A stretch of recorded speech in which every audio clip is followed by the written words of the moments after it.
Away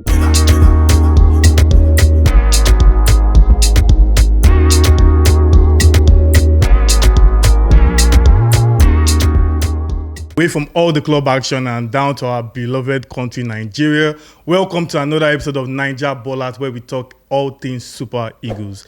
It's good to have in the studio with me, Bolu, perfect Chelsea fan, smiling after you guys finally won back-to-back. But we're not talking Chelsea today, so let's talk about the order of the day. The Super Eagles of Nigeria. In less than 3 days from now, they will take on the Green Falcons of Saudi Arabia in what will be an exciting match.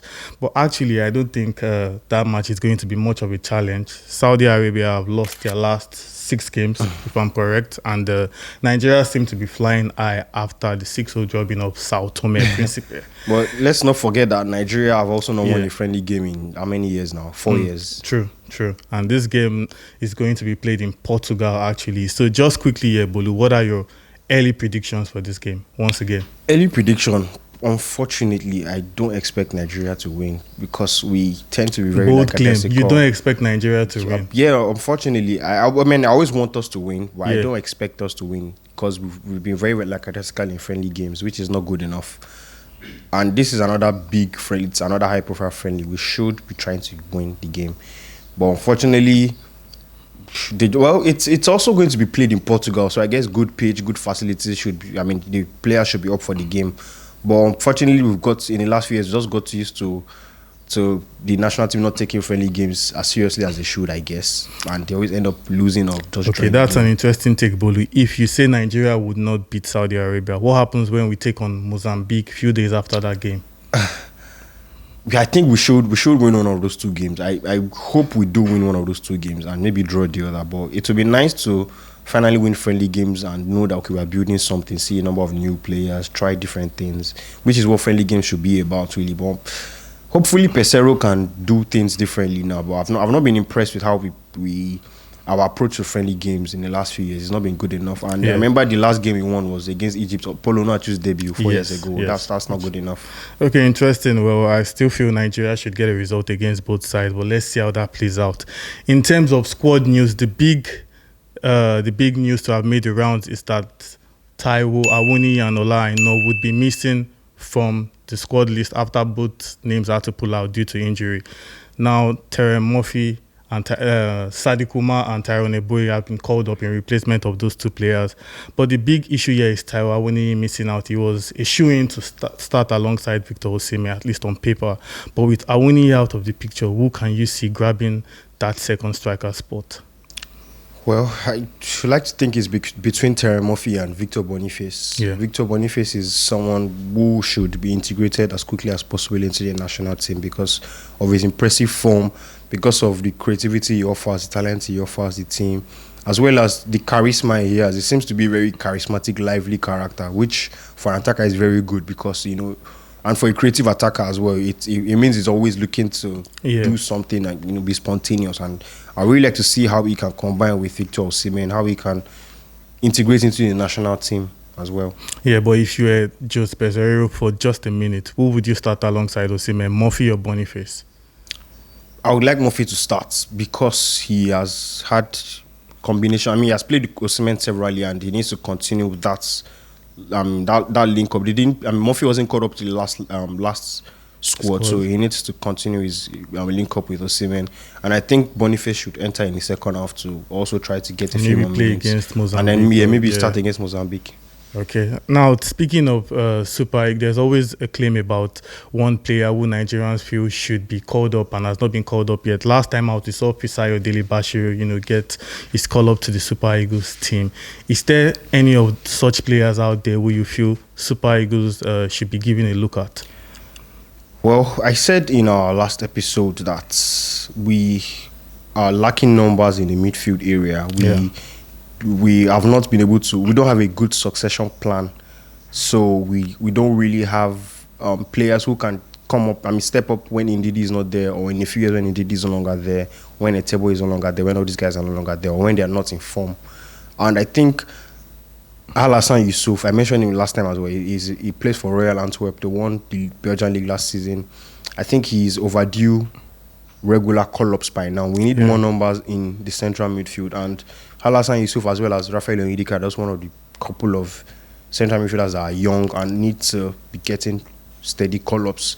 So aside those two, I think the defenders that need to be called up are being called up. The forwards that need to be called up, that deserve to be called up, are not getting called up. So I don't really have complaints, as well as the goalkeepers. I don't really have complaints. But I think midfield is where we really need to do a lot of work. Same here, same thought here. The Super Eagles look light in midfield, but aside that, I can't really complain. And the squad looks good for the first time in a long time. We'll be taking a short break now, and when we come back, we'll be moving away from African football and the Super Eagles. Welcome back to another episode of Naija Ballers, and with me here in the studio is Bolu. And in case you've missed it, don't forget to subscribe, don't forget to like, don't forget to join us in the conversation and let us know your thoughts on the Super Eagles and their upcoming friendly fixtures. Getting right back into it, away from the Super Eagles, we also have some big games coming in European football. The Euro qualification is ongoing, and ahead of the coming break, there are some big games to look at.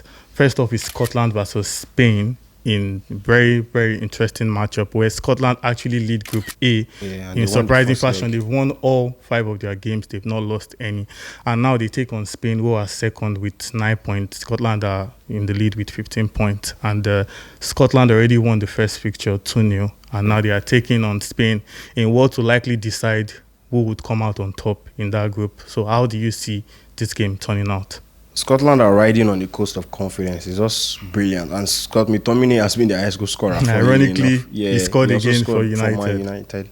So, I mean, they would be very confident of playing Spain. They already beat Spain, and now they're hosting Spain. Which, I mean... Spain is hosting Scotland. Spain is hosting, Okay, so I think the away game actually makes it more complicated for them. But they would be happy with a draw because they are ahead. The confidence is there, the goals are there, the balance is there, so they will just be confident of getting a result, which is what they need in Spain right now. That would be unfair on Erling Haaland because Erling Haaland actually plays for Norway, who are third in this group, and meaning if Scotland and Spain should qualify, there will be no tournament again for Erling Haaland once again. Such a big shame actually that an elite goal scorer of his class would actually miss out on several tournaments just because of his country. Well, the game is the game. We move on to another big fixture, which is indeed a replay of the Euros, which we saw years ago. England take on Italy in what will be another exciting clash. Although on paper, this is not the England versus Italy that we know maybe 2 or 3 years ago. Italy seem to have been shaky in the past year. They've downgressed a lot, but regardless, you can't always write off Italy. How do you see this game turning out, especially because 4 sides in England's group are all on 7 points, with England leading the way at 13 points, meaning it can still go either way. Either of Ukraine, North Macedonia and Italy can still actually qualify. So what do you think about this fixture? Well, England won the first leg in Italy, and they can definitely do it again now they are home at Wembley, which is where they lost the Euros final a couple of years ago. So it's going to be very poetic that Italy are returning to England. But now it's a bit different. The team is different. The coaching staff is definitely different. Italy themselves are different because now they have a more attacking manager. They have a number of new players who are new to international football. So it's going to be different prospects, as well as almost the same England team. But England are more mature now. England won the first leg, like I said, so they will be confident of getting their results, getting the job done, and for England, it's just to qualify, which they are very, very close to doing. Yeah, probably one more win seals the deal for them. Yeah. Which is what they'll be meant to do against Italy. So aside England, who else are you seeing, qualifying alongside them? In that group, the group is very funny actually. North Macedonia qualified for the last Euros. Ukraine were there as well, and Ukraine have 7 points as well. Italy. So it's going to be between. It's going to be very, very tight actually. And Euros qualifiers tend to have so much drama in the last stages, and especially when there's going to be a playoff and all that. It's going to get very competitive. So I can't really call right now because it's a very, very competitive group, and you just have to see what plays out. Okay, that's a fair assessment. It's just going to be interesting to see how this all play out. Away from European football as well, there will be South American qualifiers ongoing, and we'll just have to wait to see how that plays out. The likes of Argentina, Brazil, Another South American side, Uruguay, Colombia, would also be in action over the international break, and Naija Football Talk will be here to bring you all the latest talking points from all the results. Once again, we're looking forward to the Super Eagles, looking forward to seeing them play, not just play, but to see them win against Saudi Arabia and Mozambique. Bolo has made a bold claim saying he doesn't really see Super Eagles winning both games. I hope his claim does not come true. I hope so too. I hope so, but let's see how that plays out. Once again, don't forget to join us in the conversation below. Victor Osimhen is the shoo-in striker for the Super Eagles, but who deserves to start alongside him?